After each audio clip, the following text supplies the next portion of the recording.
লাল সবুজের পতাকা নামিয়ে ফেলতে হবে, বন্ধ করে দিতে হবে প্রবাসীদের দেওয়া আমাদের সকল সেবা।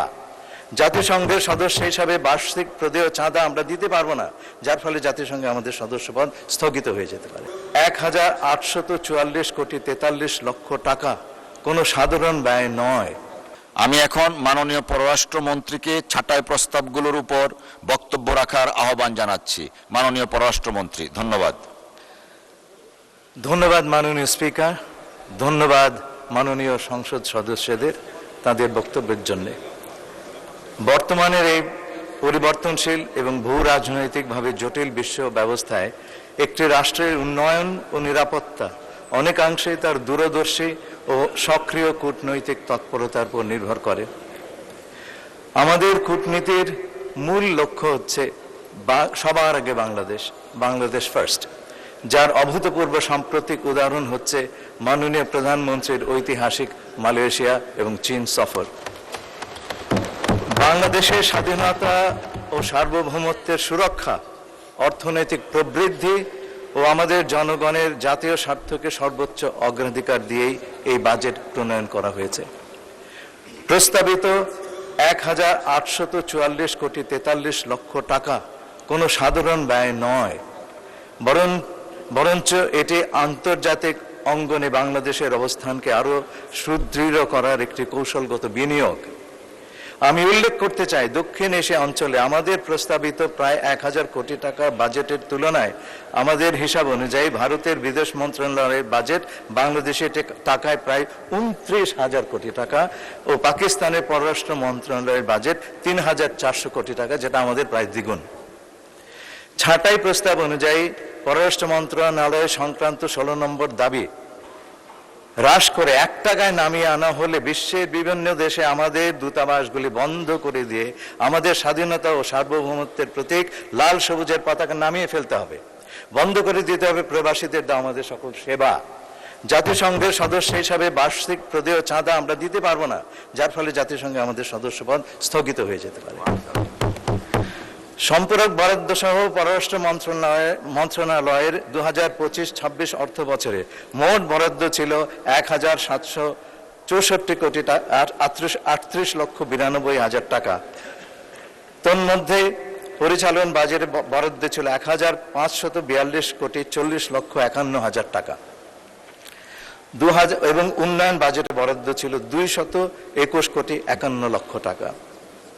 2026-27 অর্থ বছরে পররাষ্ট্র মন্ত্রণালয়ের বাজেট প্রাক্কলন করা হয়েছে 1844 কোটি 43 লক্ষ টাকা, যার মধ্যে পরিচালন বাজেটে 1610 কোটি টাকা প্রাক্কলনের পাশাপাশি উন্নয়ন বাজেটে প্রাক্কলন করা হয়েছে 234 কোটি 43 লক্ষ টাকা।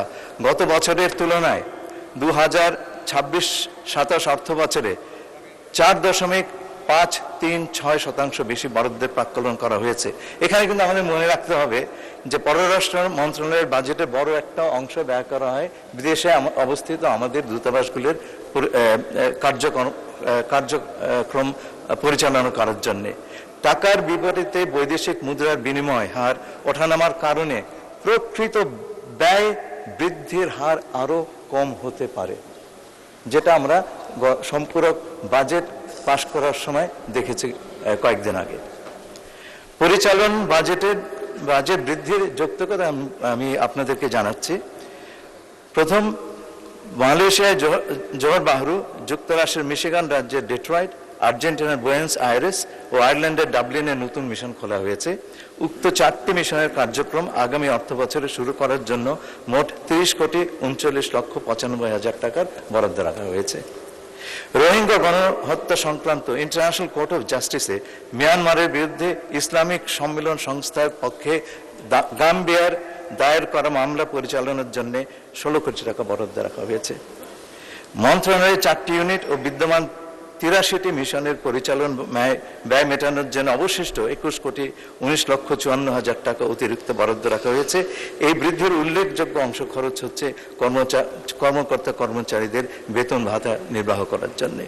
উন্নয়ন বাজেটের যৌক্তিকতা আমি বলছি, 2026-27 অর্থ বছরের সংশোধিত বাজেটের উন্নয়ন খাতে পররাষ্ট্র মন্ত্রণালয়ের আওতায় বাস্তবায়নাধীন 5টি প্রকল্পের অনুকূলে সর্বমোট 234 কোটি 43 লক্ষ টাকা বরাদ্দ করা হয়েছে। এর মধ্যে রয়েছে জার্মানির বার্লিনে বাংলাদেশ চ্যান্সারি কমপ্লেক্স নির্মাণ প্রকল্পের অনুকূলে 17 কোটি 62 লক্ষ 50 হাজার টাকা, সৌদি আরবের জেদ্দায় বাংলাদেশ চ্যান্সারি কমপ্লেক্স নির্মাণ প্রকল্পের অনুকূলে 45 কোটি টাকা, অস্ট্রেলিয়ার ক্যানবেরায় বাংলাদেশ চ্যান্সারি ভবন নির্মাণ প্রকল্পের অনুকূলে 120 কোটি 12 লক্ষ টাকা, মিশরের কায়রোতে বাংলাদেশ চ্যান্সারি কমপ্লেক্স এবং আবাসিক ভবন নির্মাণ প্রকল্পের অনুকূলে 3 কোটি 1 লক্ষ টাকা এবং অননুমোদিত প্রকল্পের জন্য 48 কোটি 67 লক্ষ 50 হাজার টাকা থোক বরাদ্দ রাখা হয়েছে। মাননীয় স্পিকার, আমি প্রস্তাব করছি ছাঁটাই প্রস্তাব গ্রহণ না করে দাবি নম্বর 16 সম্পূর্ণভাবে গ্রহণ করা হোক। আপনাকে অসংখ্য ধন্যবাদ। আপনাকে অসংখ্য ধন্যবাদ মাননীয় পররাষ্ট্রমন্ত্রী।